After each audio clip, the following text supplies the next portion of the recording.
Coming up, Tzu Chi volunteers in Nepal get ready to hand over the prefab classrooms for schools affected by the quake. Nearly a year after the Kaohsiung gas explosions, what has the city government and the petrochemical industry done to improve safety measures?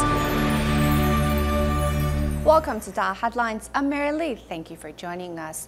3 months after a devastating earthquake struck Nepal, international aid continues to pour into the country. At the Tzu Chi tent community of Kathmandu, Tzu Chi volunteers are pooling resources to hold a large-scale free clinic in early August.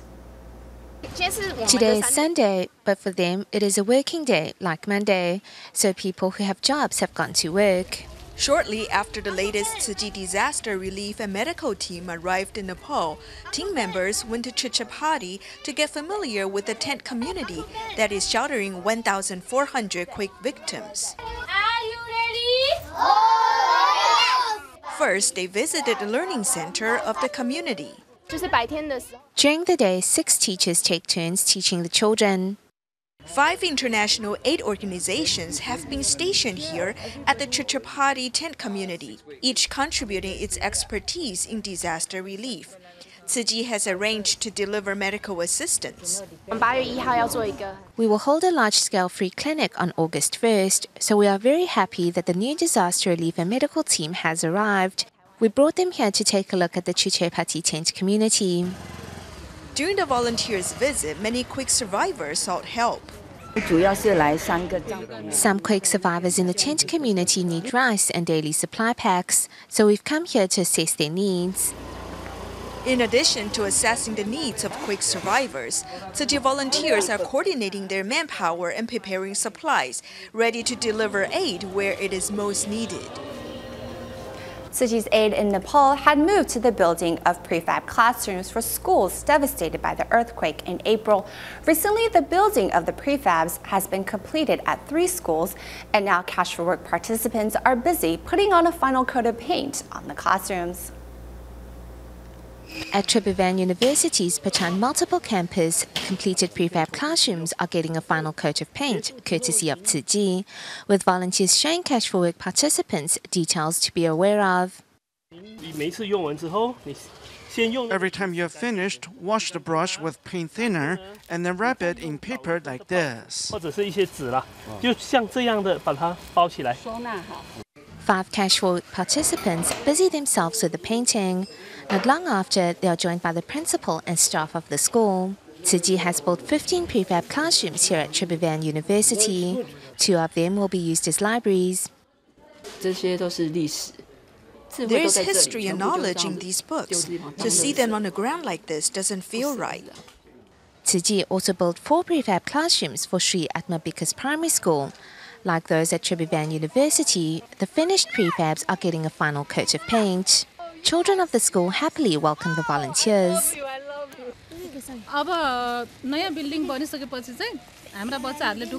With these new classrooms, the children can now better concentrate on their studies. The classrooms will also help heal the emotional scars caused by the earthquake.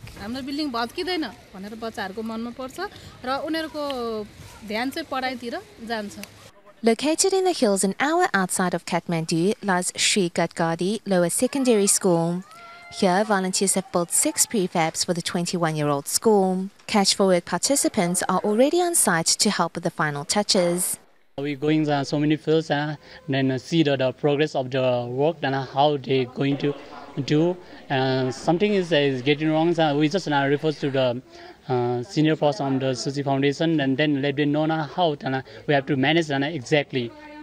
Excitedly looking forward to the new classrooms, teachers, parents and students alike join the volunteers in painting the classrooms in hopes that classes can start even one day sooner. Following the 2011 inauguration of the Tzu Chi Kindergarten and Elementary in Indonesia, the Tzu Chi Indonesia chapter started the construction of a middle school. After 2 years of construction, the school opened on July 27th.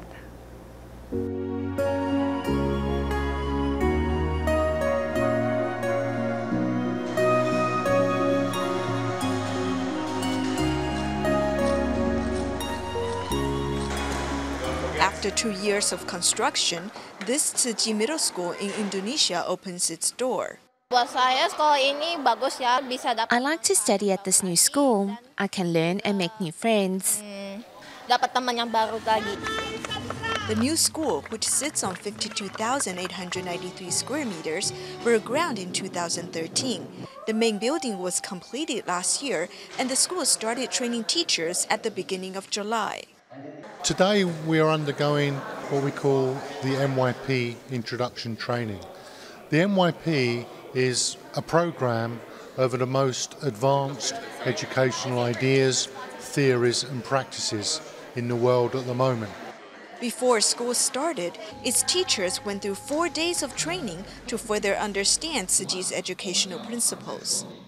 Di sini memang sistemnya memang diajarkan pada pendidikan budi pekerti. Tzu Chi's teaching emphasizes character building and humanitarian issues in education.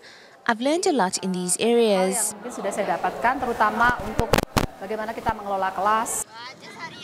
On the first day of school, the students' first lesson was tree planting. As the students watered the saplings, seeds of love and hope were also planted in their young minds.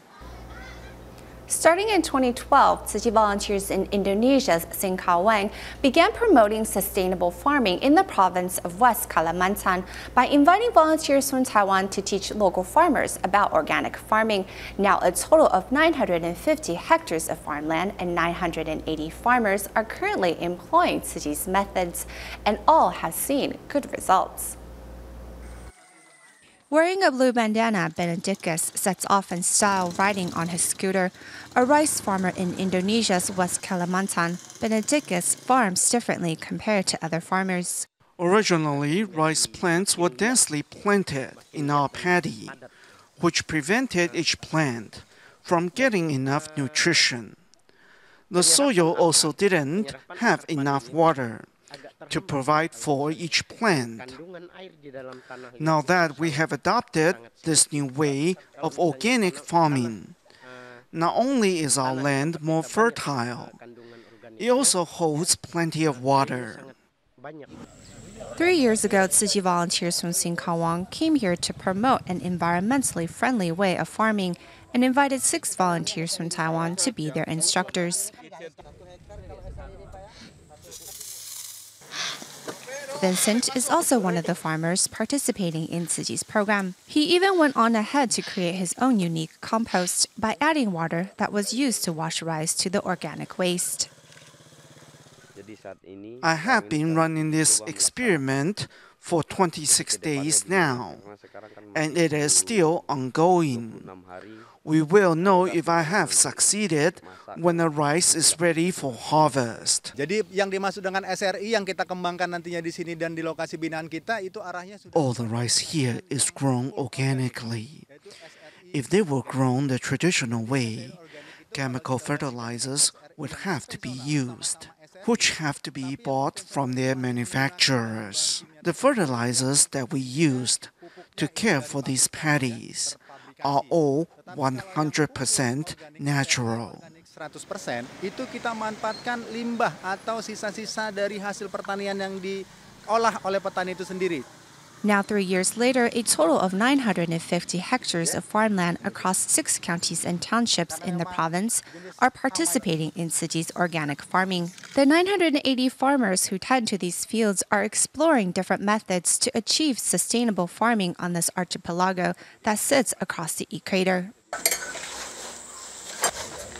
In the village of Kaohsiung, 49-year-old Donatus is the leader of the local Farmers Association, for his cornfield and rice paddy always yield a good harvest. Karena dari pengolahan tanah kita diajarkan, kemudian kalau dulunya tanpa olah tanah, sekarang sistem olah tanah. Kalau dulunya ya tadi saya katakan hasilnya cuma 1 ton lebih sedikit, sekarang bisa mencapai 2 ton dengan hasil dengan luas lahan 0,3. Ya artinya kan memang hasil itu sungguh ya 2 kali lipat, signifikan artinya meningkatnya. Donatus joined Tzu Chi's program back in 2012. With a military background, he remains bold, enthusiastic, and persistent in the way he farms. Even the Tzu Chi volunteers were impressed by him. Saya nilai memang sangat sebagai orang yang pembelajar, senang belajar. He loves to learn and is always passionate about new innovations. He boldly followed our advice in how to farm, which inspired other farmers to follow suit as well. Donatus's impressive harvest has brought fame to his village and is proof that organic farming is in Indonesia's future. In the days following the water park explosion in Bali, New Taipei City, we have also witnessed the kindness and compassion of the Tzu Chi volunteers, doing what they can to accompany the burn victims on their road to recovery. Now 1 month on, this outpouring of love and generosity continues to grow. Code Red, location Formosa Fun Coast, Formosa Fun Coast.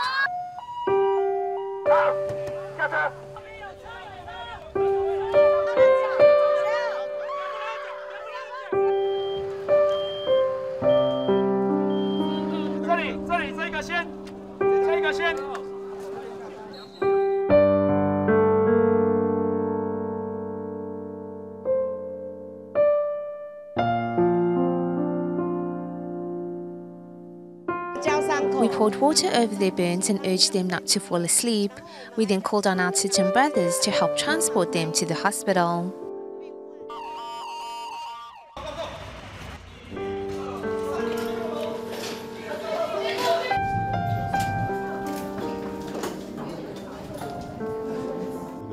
I got called in. There was also an emergency broadcast at the dome for hospital staff to respond to a mass casualty incident.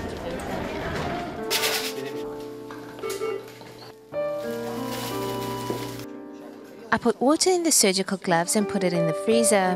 When it was frozen, I put the blocks of ice into plastic bags and then tied them to the back of the doctor's gowns to keep them cool. We were all very hot, so the ice packs helped keep us cool while we were tending to the victims. We had turned off the air conditioning to protect our patients from hypothermia.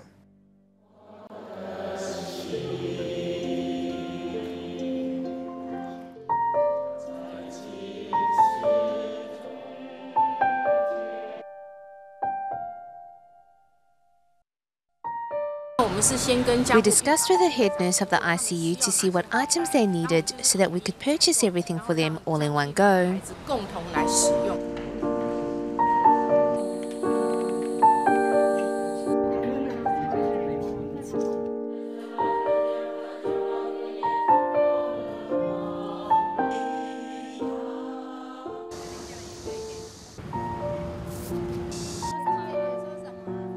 We want to thank the Tzu Chi volunteers and also community volunteers for the support. It made us feel that we weren't walking this journey alone. I was able to recover this quickly because of all your encouragement and support.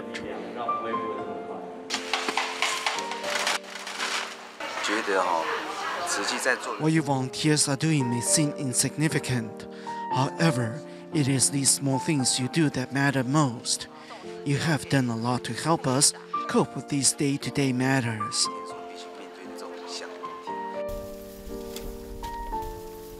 There is a stalk here, see? You have to cut it by the stalk.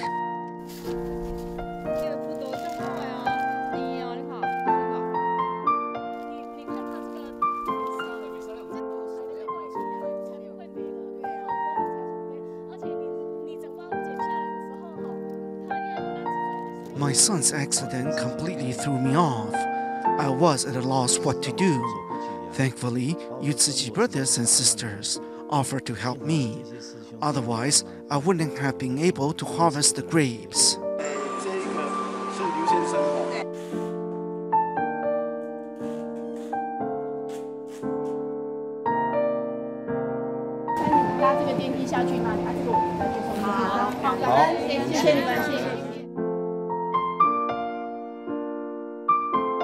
The love and care we have received from members of the public means a lot to us.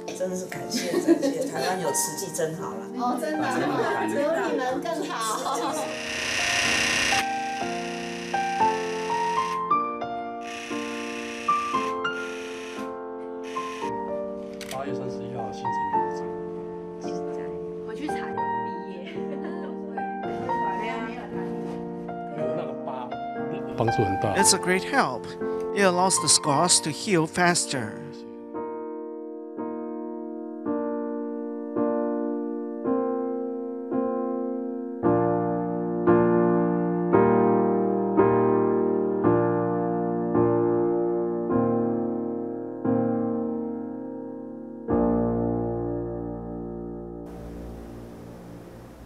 Tzu Chi volunteers in Penghu have been caring for Mr. Xue, whose wife underwent leg amputation following a gas explosion several years ago. Seeing the husband shoulder the heavy burden of carrying his wife up and down the stairs of their home, Tzu Chi volunteers brought a stair climber for the couple to help.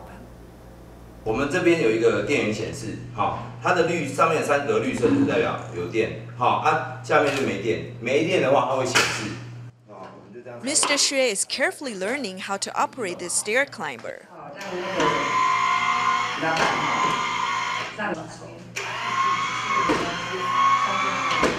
Mr. Xue's Vietnamese wife underwent a leg amputation following a gas explosion years ago. Since she returned to their home in Penghu, Mr. Xue has been shouldering the heavy burden of carrying her up and down their home stairs. The care recipient's leg was amputated, and her husband has to carry her up and down the stairs every day. As he is getting older, he hopes to use a stair climber, which would make it safer.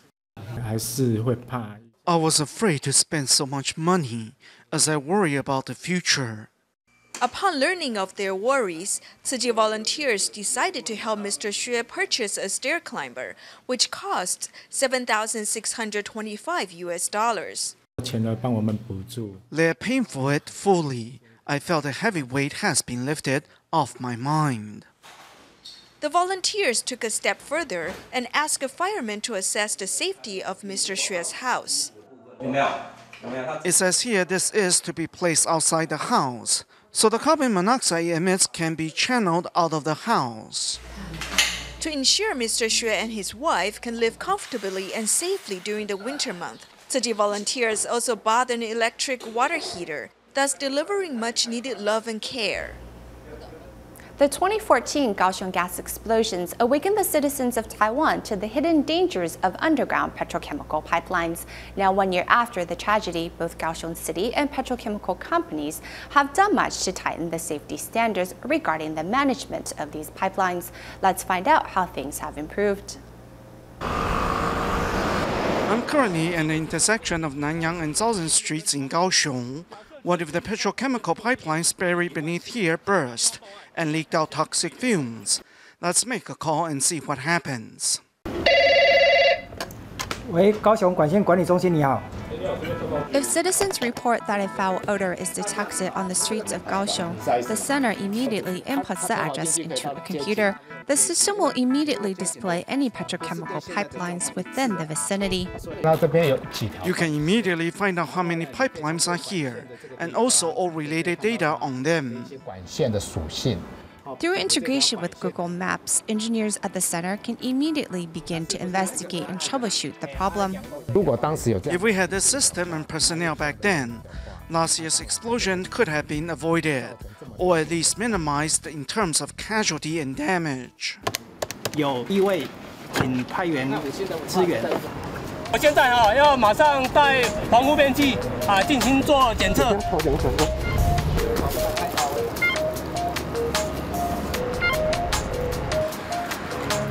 CPC has gathered all the data on underground pipelines from its subsidiaries. In case of a real emergency, a timely response is the best solution. Last year's accident was the result of inexperienced personnel and a lack of consideration for public safety while pursuing economic development. Just how have things changed? This one sends propylene to CPDC. This one is also a propylene line. Bundles of pipes are grouped together here. If they are the blood vessels inside a human body, then the control center is like the brain.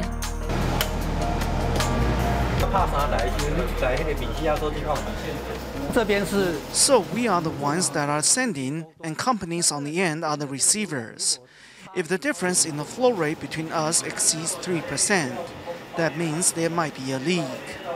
Petrochemical companies are also stepping up efforts to manage their pipelines. But as the industry first arrived in Kaohsiung 40 years ago, many underground lines have already deteriorated. 管线还在这里。 If the pipelines cannot be relocated for now, then at least we need to make sure that they are safe. When hidden underground, people are unaware of the dangers of these pipelines. But when they surface near a bridge, they can be a sight to behold. Transporting these harmful chemicals across such long distances underneath the city, people are bound to worry. To make sure these companies do their part, in May, the Kaohsiung City Council modified its regulations on existing industrial pipelines, which went into effect on June 15th. The new law states that all 13 petrochemical companies that have underground pipelines in Kaohsiung must also be headquartered here as well. Those who do not comply will be unable to use their lines. This means 10 of the companies will have to move here. When something does happen, the higher-ups of a company must be on site and take full responsibility. Though both the government and businesses are upgrading the safety standards of the petrochemical industry, citizens of Kaohsiung, whose lives are surrounded by these lines, still cannot rest easy, as they never know when the next accident might occur. In our next report, we find out why hepatitis sufferers should not overlook preventative screenings and understand the importance of regular follow-ups. I've had hepatitis C for close to 40 years. It has been a heavy weight to carry. 53-year-old Mr. Lin contracted hepatitis C when he was just 13 years old. He is afraid that the condition will one day lead to liver cancer, thus he undergoes checkups regularly. Over the past 40 years, I have been coming for a checkup every 3 months. These checkups have kept me up to date on my problems, potential or otherwise. In Taiwan, every 40 minutes, someone dies of liver-related disease. Taiwan has around 2 million hepatitis B sufferers and anywhere from 400 to 600,000 hepatitis C sufferers. Additionally, over 40% of Taiwanese have never been tested for hepatitis, and thus unaware that they could be suffering from the disease. Obviously, educating the public on this issue is a priority. Chronic hepatitis B and C will eventually lead to cirrhosis and even cancer. Each step happens over a decade or so. Therefore, as the times we're talking about are so long, people often forget to keep up with regular checkups. If hepatitis is not treated in 20 to 30 years, approximately 20 to 30% of sufferers develop cirrhosis. For those with cirrhosis, 3 to 5% will eventually develop liver cancer.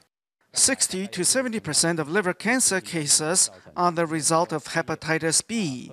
For hepatitis sufferers, if they often stay up late, drink alcohol, it will increase the chances of liver cancer. Research shows that an abdominal ultrasound every 6 months can reduce liver cancer mortality rates in hepatitis sufferers by 37%. While having hepatitis does not mean you cannot live a healthy life, it does mean that regular checkups are a necessity in order to keep one's condition under control. At the end of the show, we take you to Malaysia to join a recent gathering at the Tzu Chi Dialysis Center. That's all the time we have for today. Thank you for watching DaAi Headlines. Goodbye.